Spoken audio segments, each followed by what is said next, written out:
You awaken in a dark room, a sharp throbbing rhythmically pounding in the back of your head.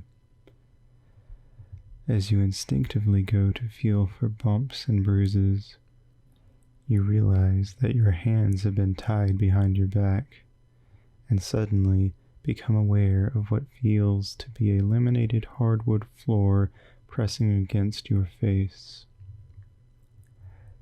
You take a few moments to right yourself up against the wall, or whatever it is that's behind you, and squint in hopes that your eyes may have adjusted to the darkness well enough to make out any shapes, but to no avail.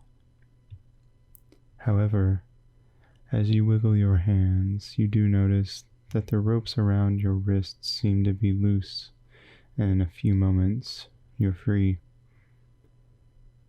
You press one hand against the wall to your right, and realize that it is a door of some sort.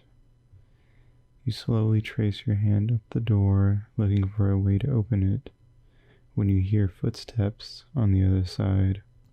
You hold your breath, and the steps move past the door and slowly trail off into the distance, eventually fading out altogether.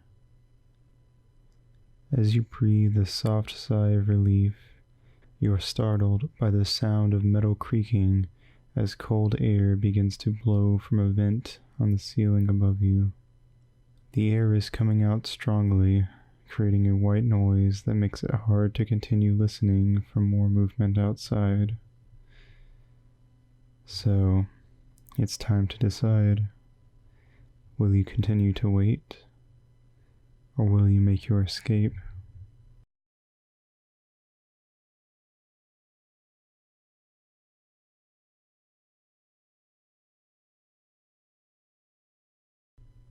You decide to wait it out. If that was your kidnapper outside, then who knows when they might return. Besides, it's not like you have any idea where you might be, or if they have any accomplices. You begin running your hands along the wall until you find a light switch, but whether from a busted bulb or a lack thereof, the room remains dark no matter how many times you flick it. You begin to wonder if perhaps the light switch isn't even connected to anything, and was put there with the sole purpose of getting your hopes up before dashing them. No, you think that would be silly. You think this because I say you do. Suddenly, you stop thinking that because you hear a noise coming from within the room. The sound of a toilet lid slamming against the tank. Is this a bathroom? You hadn't really thought about it before. Is someone in here with you? Are they aware of your presence?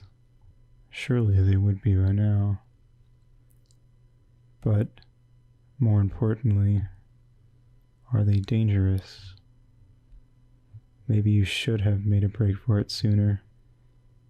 You make a grab for the door as you hear the sound of water pouring out of the bowl onto the floor. Before you can find the knob, however, something slimy wraps around your neck. You make desperate gasps for air as it tightens its grip before pulling you to the floor, your face smacking against the wet wood floor. Your head spins, and your consciousness begins to fade as you feel yourself being dragged towards the toilet.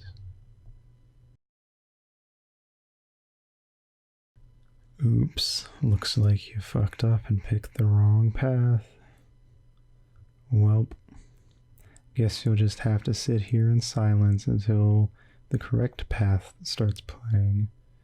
Why don't you use that time to think about what you could have done better?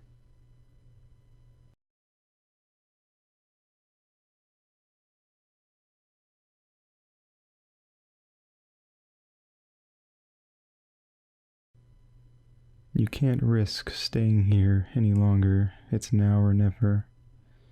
You feel around for the doorknob, slowly turning it to make as little noise as possible. You step out into a dimly lit hallway, only able to make out your surroundings due to your eyes adjusting to the pitch blackness of the previous room. You close the door behind you, hoping it might help to not arouse suspicion, and begin to move down the hallway when a large, muscular man comes stomping around the corner. His hairless head nearly reaches the low ceiling, and his plain outfit of a white t-shirt tucked into his jeans is anachronistic to the horror of the situation, only serving to add to the terror that fills you with each heavy step he takes in your direction.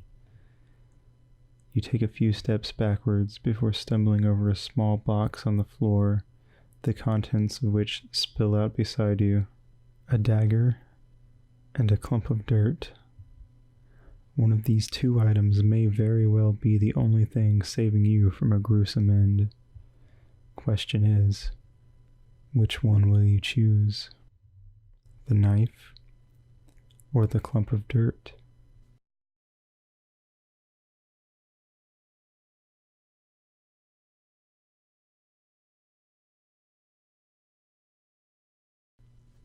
You decide to grab the knife, the obvious choice in a situation like this. You pull yourself back to your feet, the knife held firmly in your hands, and you lunge forward, plunging the knife into the abdomen of your attacker. The knife was, of course, the obvious choice in this predicament, but also the wrong one. As the knife makes contact with the large man, the blade shatters against the overwhelming strength of his abdominal flex, leaving you with no way to defend yourself. With both hands, he grabs you by the neck and lifts you off the ground.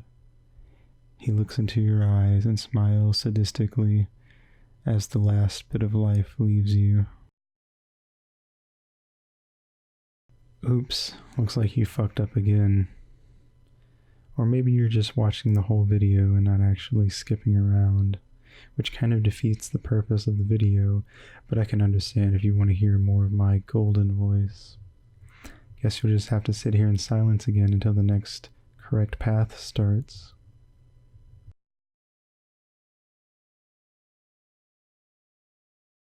You of course grabbed the dirt.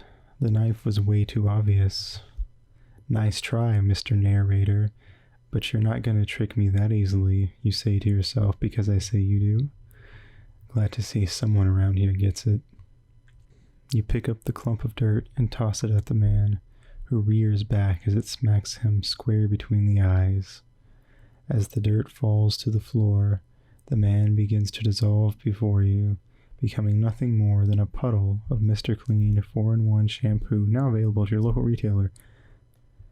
You stand up and move past the puddle, being careful not to slip because that would be a really lame way to go out at this point. As you reach the end of the hall and turn the corner, you see a screen door before you. The only thing separating you from the outside world, and it's not even doing a very good job at that since you can totally see through it and all. You run forward and push open the screen door, and realize that the small house that you were being held in seems to be located in the middle of nowhere. Nothing but trees in sight. Oh, and also a running car. Now, dear listener, it is time to make your final decision. Will you leave in the car, or will you run off into the woods and hope for the best?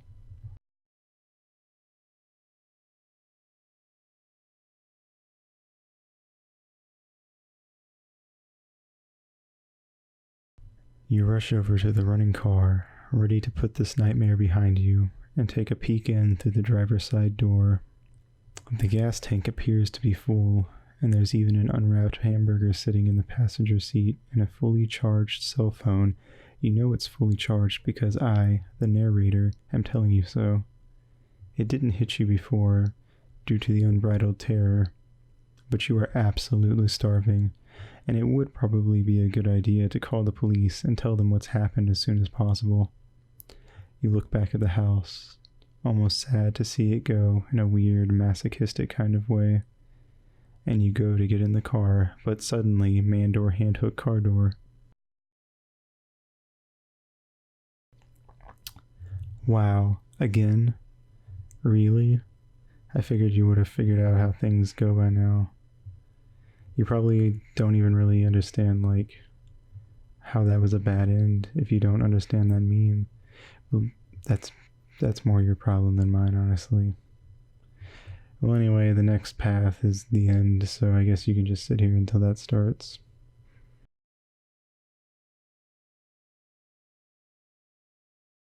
Once again, your quick wit alerts you to the fact that the narrator is actively fucking with you at this point. Well, either that, or you made the wrong choice and then came here from that. Maybe you didn't even understand what happened at the end. Look, it's this meme that's kind of making fun of old horror movie stereotypes. It's fine, you can look it up later. Regardless, you take one last look at the house before running into the woods. The woods, which aren't very large and probably couldn't be qualified as woods because about 5 minutes later, you come upon a busy highway. It also just so happens that your wife is driving by at this exact moment in the SUV that you just finished paying off. Your two beautiful kids sitting in the back squabbling over who knows what. Your wife sees you and pulls over to the side of the road to pick you up.